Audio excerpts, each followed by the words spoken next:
দ্বিতীয় দফা ভোটের আগে হাড়োয়ায় ধুমধুমার বাঁধল। নওশাদ সিদ্দিকী রোড শো চলছিল এবং সেই রোড শো থেকে ফেরার সময় হামলা হয়। পরিস্থিতি নিয়ন্ত্রণে আনতে গিয়ে আহত হন 2 পুলিশ কর্মী। আইএসএফ কর্মীদের উপর হামলার অভিযোগ উঠছে তৃণমূলের বিরুদ্ধে।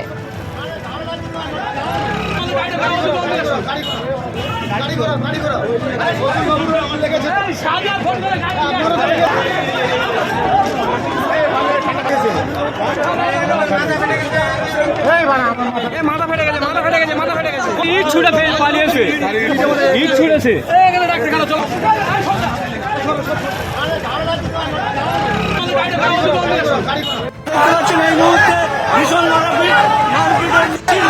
দুদিন পরে রাজ্যে দ্বিতীয় দফা নির্বাচন এবং তার আগে হাড়োয়াতে ধুমধুমার বাঁধল। নওশাদ সিদ্দিকী যখন রোড শো করে ফিরছিলেন সেই সময় হামলা চলে তাদের কর্মীদের উপর এবং তৃণমূল এই হামলার পিছনে রয়েছে বলে অভিযোগ করেছে আইএসএফ। আর পরিস্থিতি নিয়ন্ত্রণে আনতে গিয়ে 2 পুলিশ কর্মী আহত হয়েছেন। আইএসএফ কর্মীদের মারধর করা হয়, ধারালো অস্ত্র দিয়ে কোপানো হয়েছে বলে অভিযোগ।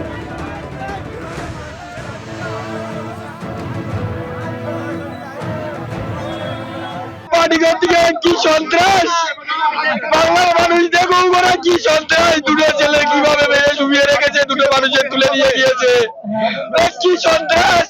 বন্দুক নিয়ে এরা রাজনীতি করে। পরিস্থিতি এখন একেবারেই কন্ট্রোলে আছে। আপনি দেখুন, আমরা লোকাল থানা আছে, আমাদের সিনিয়র সুপারভাইজারি অফিসাররা আছে, কেন্দ্রীয় বাহিনী আছে, আমরা গোটা এলাকায় টহলদারি করে নিয়েছি। পরিস্থিতি একদমই পিসফুল আছে।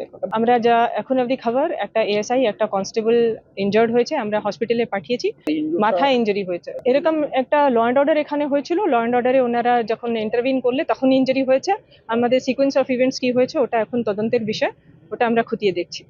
অন্যদিকে প্রথম দফায় ভোট হয়ে যাওয়ার পরেও উত্তপ্ত হয়ে উঠল নানুর, যেখানে বোলপুরে আক্রান্ত হলেন বিজেপি প্রার্থী খোকন দাস। বিজেপি প্রার্থী খোকন দাসকে মারধর এবং গাড়ি ভাঙচুরের অভিযোগ উঠছে। তৃণমূলের বিরুদ্ধে উঠছে অভিযোগ। ঘটনাস্থলে পরিস্থিতি নিয়ন্ত্রণে আনতে বোলপুরের এসটিপিও পৌঁছন। স্ট্রংরুমে বিজেপির এজেন্টকেও মারধর করা হয়েছে বলে অভিযোগ করেছেন বিজেপির প্রার্থী। স্ট্রংরুমের দায়িত্বে থাকা পুলিশ কর্মীদের সঙ্গে বচসায় জড়িয়ে পড়েন তিনি। স্ট্রংরুম থেকে বেরিয়ে যাওয়ার পরেই বোলপুরে হামলার অভিযোগ ওঠে।